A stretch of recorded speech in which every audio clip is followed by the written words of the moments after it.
Bismillahirrahmanirrahim. Assalamualaikum warahmatullahi wabarakatuh. Alhamdulillahi rabbil alamin.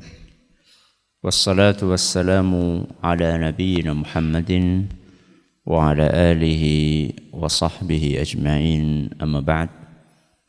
Jamaah sekalian yang kami hormati, orang akan merasakan kebaikan dalam harinya. Salah satu faktor yang menentukan adalah bagaimana dia mengawali hari itu dengan kebaikan.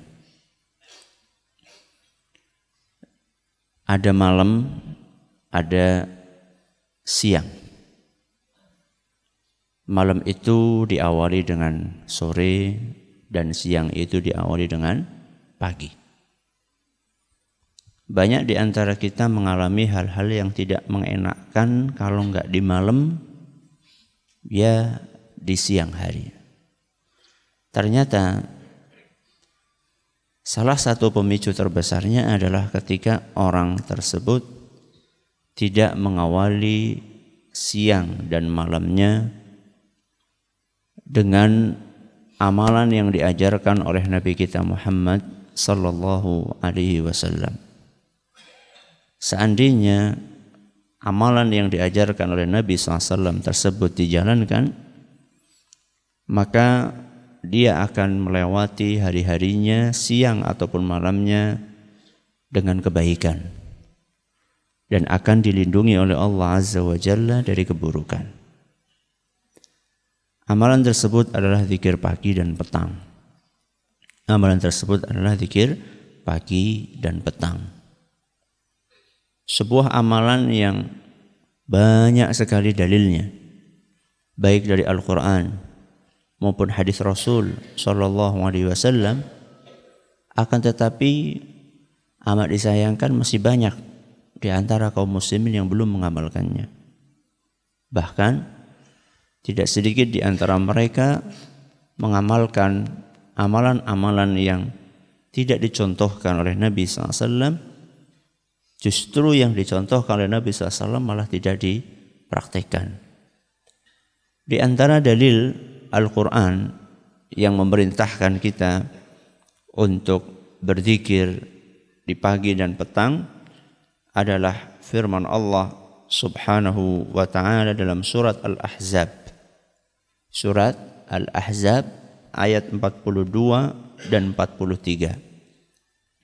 Dalam surat Al-Ahzab ayat 42 dan 43 Allah Subhanahu wa taala berfirman, "Ya ayyuhalladzina amanu dzkurullaha dzikran katsira." Wahai orang-orang yang beriman, berzikirlah yang banyak. Berzikirlah yang banyak. Setelah itu Allah lanjutkan firman-Nya, wasabbihuhu bukratan wa asila. Dan bertasbihlah di waktu pagi dan petang. Jadi Allah Azza wa Jalla setelah memerintahkan kita untuk zikir yang banyak, Allah ingatkan tentang dua waktu ini, pagi dan petang. Kenapa kok dua waktu ini? Karena dua waktu ini sangat menentukan kondisi seseorang selama 24 jam. Pagi menentukan waktu dia, suasana dia di siang hari, sedangkan sore menentukan waktu dia di malam hari. Menentukan suasana kehidupan dia di malam hari. Maka dua waktu ini, pagi dan petang, itu sangat berarti dan sangat menentukan. Sehingga wajar ketika Allah Subhanahu wa ta'ala memberikan penekanan khusus untuk pagi dan petang. Di dalam ayat yang lain misalnya, surat Ghafir ayat 55. Surat Ghafir ayat 55 Allah berfirman, wasabbih bihamdi rabbika bil ashiyyi wal ibkar. Bertasbihlah kalian dengan memuji Allah di pagi dan petang. di sore dan pagi, di petang dan pagi. Bil ashiyyi wal ibkar. Di petang dan pagi. Lagi-lagi pagi dan petang mendapatkan penekanan dan perhatian khusus oleh Allah Azza wa Jalla. Pagi itu kapan? Petang itu kapan? Pagi itu dimulai dari habis subuh. Yang dimaksud dengan zikir pagi itu dimulai dari habis subuh sampai matahari terbit. Itu pagi. Kalau petang itu diawali dari habis asar sampai menjelang maghrib, matahari terbenam. Berarti kan waktunya banyak.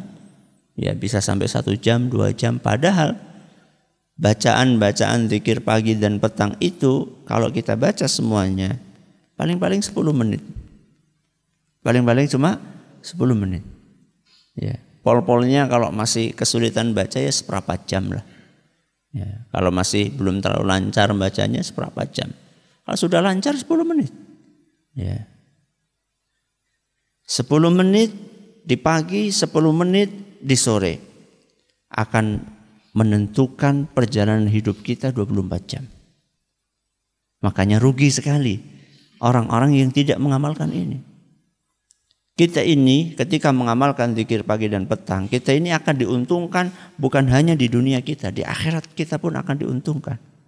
Contoh misalnya, ada salah satu zikir yang dianjurkan untuk dibaca di pagi dan petang, yaitu bacaan yang berbunyi Bismillahilladzi la yadhurru ma'asmihi syai'un fil ardi wala fis sama'i wa huwas sami'ul alim. Berapa kali? Berapa kali? 3 kali. Bismillahilladzi la yadhurru ma'asmihi syai'un fil ardi wala fis sama'i wa huwas sami'ul alim. Apa keistimewaannya zikir ini? Dalam hadis yang diriwayatkan oleh Imam Abu Dawud dan hadis ini nyatakan sahih oleh Syekh Al-Albani, Nabi SAW bersabda, "Ma min 'abdin yaqulu fi sabahi kulli yawmin wa masa'i kulli yawm wa masa'i kulli lailah." Ketika ada seorang hamba yang membaca zikir tadi, Bismillahilladzi la yadurru, di pagi 3 kali, di pagi hari dan di sore hari, thalatha marrat, masing-masing 3 kali, pagi 3 kali, sore juga berapa? 3 kali, lam yadurrahu syai'un. Tidak ada satupun yang bisa mencelakakan dia. Ketika kita baca ini, kita tidak ada yang bisa mencelakakan kita. Apapun, karena Nabi di sini mengatakan syai'un, apapun tidak bisa mencelakakan dia. Mau perampok, ya, mau hewan berbisa, ya, mau orang lagi mabok naik motor, ya, apapun tidak bisa mencelakakan dia. Coba perhatikan betapa banyak orang yang hidupnya atau mengalami peristiwa yang enggak mengenakkan, istilah orang apes, ya, atau sedang sial. Ternyata apes dan sedang sialnya itu karena dia tidak membaca zikir ini. Ini kan enak sekali kita. Dalam 1 hari 24 jam dijaga sama Allah Subhanahu wa taala dengan membaca bacaan tadi. Hanya dengan, coba sekarang, Bismillahilladzi la yadhurru ma'asmihi syai'un fil ardi wala fis sama'i wa huwas sami'ul alim. Bismillahilladzi la yadhurru ma'asmihi syai'un fil ardi wala fis sama'i wa huwas sami'ul alim. Bismillahilladzi la yadhurru ma'asmihi syai'un fil ardi wala fis sama'i wa huwas sami'ul alim. Berapa menit? Kurang dari semenit, bayangkan. Kurang dari semenit. Kita dilindungi oleh Allah Subhanahu wa taala. Dijaga oleh Allah Azza wa Jalla dari hal-hal yang bisa mencelakakan kita. Maka rugi. Orang yang sudah tahu kemudian tidak mengamalkan itu rugi sekali. Ya, saya kan belum tahu, makanya belajar biar tahu. Ya. Ini salah satu keuntungan di dunia. Keuntungan di akhirat apa? Ada salah satu zikir yang biasa disilahkan dengan Sayyidul Istighfar. Apa? Sayyidul Istighfar. Sayyidu al-istighfar. Istighfar itu punya beberapa redaksi. Yang paling top, yang paling istimewa itu diistilahkan dengan Sayyidul Istighfar. Ya. Istighfar yang paling istimewa. Ini dianjurkan untuk dibaca setiap pagi dan petang.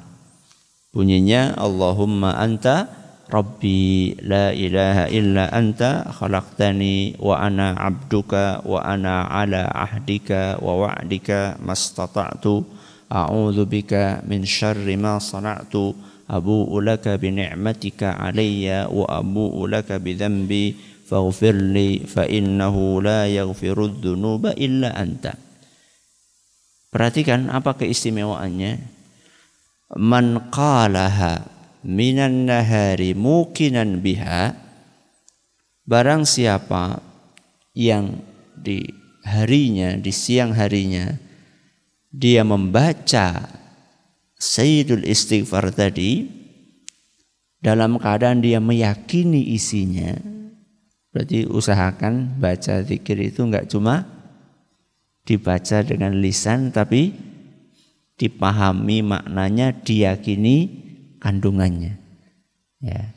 Barang siapa yang membaca Sayyidul Istighfar tadi di pagi harinya, kemudian dia meyakini isinya, famata min yaumihi qabla an yumsi fahuwa min ahlil jannah. Kok dia mati sebelum masuk waktu sore? Jadi dia bacanya pagi ya, habis subuh. Kemudian dia mati sebelum asar. Sebelum asar itu berarti ya rentang waktu bisa jam 9, bisa jam 10, bisa zuhur. Pokoknya sebelum apa? Sebelum asar lah. Barang siapa yang sudah membaca Sayyidul Istighfar di pagi harinya dalam keadaan dia yakin isinya, kemudian dia mati sebelum masuk waktu asar, maka dia min ahlil jannah. Maka dia pasti masuk surga. Bayangkan. Allahumma anta rabbi la ilaha illa anta khalaqtani wa ana abduka wa ana ala ahdika wa wa'dika mastata'tu a'udzu bika min syarri ma sana'tu abu'u laka bi ni'matika alayya wa abu'u laka bi dhanbi faghfirli fa innahu la yaghfiru dzunuba illa anta. Seperempat menit kita baca, mati, masuk surga. Rugi orang yang sudah tahu nggak mengamalkan. Ya. Yang lebih rugi lagi, orang belum tahu nggak mau belajar. Lebih rugi lagi. Ya. Terus kalau itu sore, matinya sore-sore. Nah makanya di sore pun harus dibaca. Ya. Wa man qalaha minal laili wa huwa muqinun biha famata qabla an yusbih fahuwa min ahlil jannah. Adapun siapa yang membaca di sore harinya, di sore hari. Tadi sore sore tadi kapan? Habis asar. Barang siapa yang membaca di sore harinya kemudian dia mati sebelum habis waktu malam. Sebelum habis waktu malam. Berarti sebelum subuh. Ya. Dia bacanya sore, matinya jam 8 malam. Atau matinya jam 10 malam, atau jam 12 malam, atau jam 2 Pak, atau jam 2 dini hari, atau jam 3, atau jam 4. Pokoknya sebelum subuh lah. Kok dia mati sebelum subuh, maka dia akan masuk surga. Hadis riwayat Bukhari. Maka tidak layak bagi seorang muslim, apalagi seorang santri, tidak layak untuk tidak mengamalkan. Ya. Dan ini akan menguntungkan kita di dunia dan di akhirat. Sekarang banyak buku zikir pagi petang yang sudah bentuknya buku saku kayak gini, ya. Dan nggak harus antum itu beli yang seperti ini, cuman ini salah satu sampelnya. Buku saku kecil kayak gini sudah dibagi. Zikir waktu pagi ada, nanti zikir waktu petang ada, dan ini dilengkapi juga zikir habis salat fardu. Ini dibawa kemana-mana setiap pagi, setiap sore, tinggal dimasukkan kemana? Saku. Ya. Jadi aja HP nih Pak sing digawe ngendi-ngendi. Ya.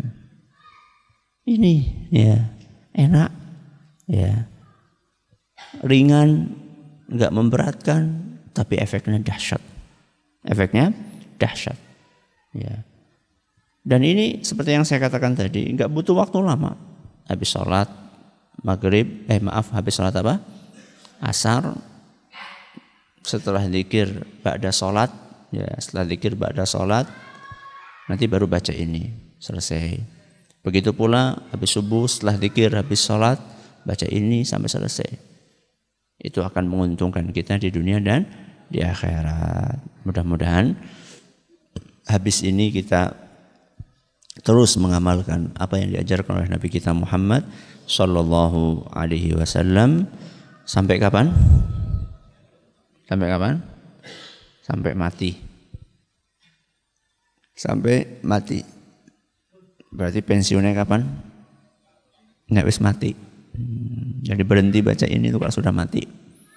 Kalau belum mati ya belum berhenti. Ya, mudah-mudahan bermanfaat. Subhanakallahumma bihamdika asyhadu an la ilaha illa anta astaghfiruka wa atubu ilaik. Assalamualaikum warahmatullahi wabarakatuh.